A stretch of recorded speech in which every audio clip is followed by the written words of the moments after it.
The high increase of drug abuse in the society today, especially among youth, is worrisome.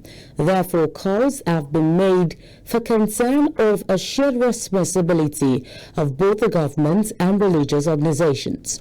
In tackling this, Ahmadiyya Muslim Jamaat of Nigeria, together with a non-governmental organization, have brought together professionals of different fields to sensitize residents of Ikorodu local government on the effect of drug abuse, with the theme Drug Addiction and Youth Dereliction, the reformatory role of faith-based organizations.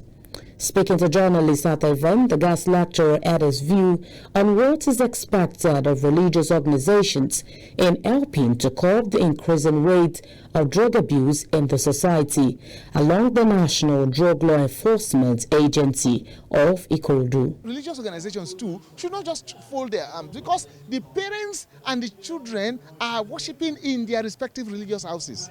What were they telling them? Why are we having continued drug-related issues, challenges in our community when the children of the offenders are from respective homes who worship in the mosques and churches? So this is the theme of this lecture today. Religious leaders are duty-bound to preach what the Holy Book enjoin the followers to do. So I want to encourage them to preach against the use of illicit drugs.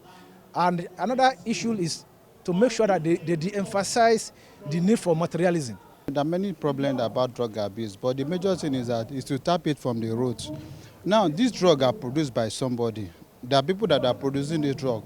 What measures have the government take in tapping on this road and stopping the production of this drug? Because if they do not produce the drug, people will not have access to it or have access of using the drug, because the government have not really tackled that. Speaking further, other participants had their views on the role of parents, especially the religious ones, in educating their children on the effect of drug abuse, as they believed majority of the perpetrators may be from religious homes. These acts is generally being perpetrated by children of the well-known clerics, like the imams and the pastors, because they spend more time talking to other people than managing their own homes.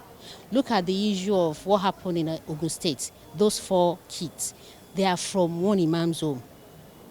And they because maybe the parents, they don't have the time to talk to them about how to behave in the society, that even to kill is a major crime.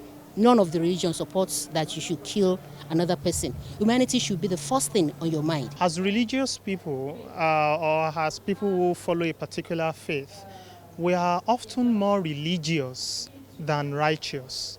We are often more religious than being spiritual.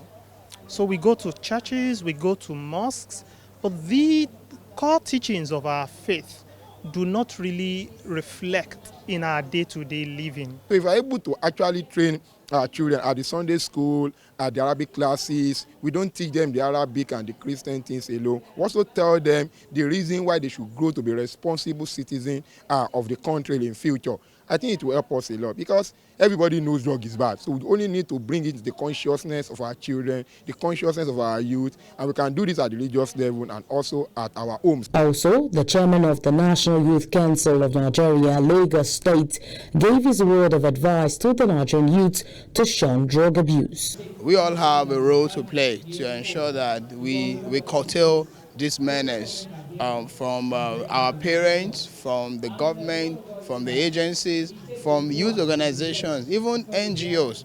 We all have a role to play in ensuring that we have a drug-free society. The same way we all pay attention to eradicating polio from the country, there's a need for us to have a deliberate plan, a deliberate action plan to actually put an end to drug abuse in our society. The stakeholders beckoned on all parents to create more time with their children, and also on the dangers of drug abuse as they are creating time for religious issues.